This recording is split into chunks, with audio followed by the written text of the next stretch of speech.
ഖത്തറിൽ റോഡ് സുരക്ഷാ രംഗത്ത് കൂടുതൽ പരിഷ്കരണ നടപടികളുമായി ഗതാഗത വകുപ്പ്. റോഡുകളുടെ അറ്റകുറ്റപ്പണികൾ വേഗത്തിൽ പൂർത്തിയാക്കാൻ പ്രത്യേക ദൌത്യ സംഘത്തിന് രൂപം നൽകി. മുഴുവൻ സ്കൂളുകൾക്ക് ചുറ്റുമുള്ള റോഡുകൾ നവീകരിക്കാനും തീരുമാനമായി. രണ്ടാം ദേശീയ പഞ്ചവത്സര പദ്ധതിയിൽ ഉൾപ്പെടുത്തിയാണ് ഗതാഗത വകുപ്പ് പുതിയ പരിഷ്കരണ പദ്ധതികൾ കൊണ്ടുവരുന്നത്. 25ഓളം പുതിയ പദ്ധതികളാണ് റോഡ് സുരക്ഷ ശക്തമാക്കുന്നതിന്റെ ഭാഗമായി നടപ്പാക്കുക. തൊഴിൽ മേഖലകളിലെയും സ്കൂൾ പരിസരങ്ങളിലെയും സുരക്ഷ മുതൽ ഗതാഗതക്കുരുക്ക് ഒഴിവാക്കൽ, റോഡുകളുടെ പരിപാലനം, യാത്ര എളുപ്പമാക്കാനുള്ള പുതിയ സംവിധാനങ്ങൾ, കാൽനടക്കാരുടെ സുരക്ഷ, ലോകകപ്പ് സമയത്ത് ഗതാഗതക്കുരുക്ക് ഒഴിവാക്കാനുള്ള പദ്ധതികൾ എന്നിവയെല്ലാം ഇതിൽ ഉൾപ്പെടുന്നു. ദോഹയിൽ ഇന്നലെ സമാപിച്ച രാജ്യാന്തര ഗതാഗത സുരക്ഷാ കോൺഫറൻസിൽ അഷ്ഗാൽ ഹൈവേ പ്രോജക്ട്സ് വിഭാഗ മാനേജർ യൂസഫ് അലി മാദിയാണ് ഇക്കാര്യം അറിയിച്ചത്. കൂടാതെ റോഡുകളുടെ അറ്റകുറ്റപ്പണി അടിയന്തരമായി പൂർത്തിയാക്കാൻ പ്രത്യേക ദൌത്യ സംഘത്തിനും രൂപം നൽകി.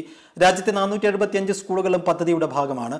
149 സ്കൂളുകൾക്ക് ചുറ്റുമുള്ള റോഡുകൾ നവീകരിക്കും. ഇതിനായി രാജ്യാന്തര കമ്പനികളുടെ സഹായവും തേടുന്നുണ്ട്. രാജ്യത്തെ റോഡുകൾ അന്തർദേശീയ നിലവാരത്തിലേക്ക് ഉയർത്തുകയാണ് ലക്ഷ്യമെന്നും അലി മാദി പറഞ്ഞു. Media 1 Doha.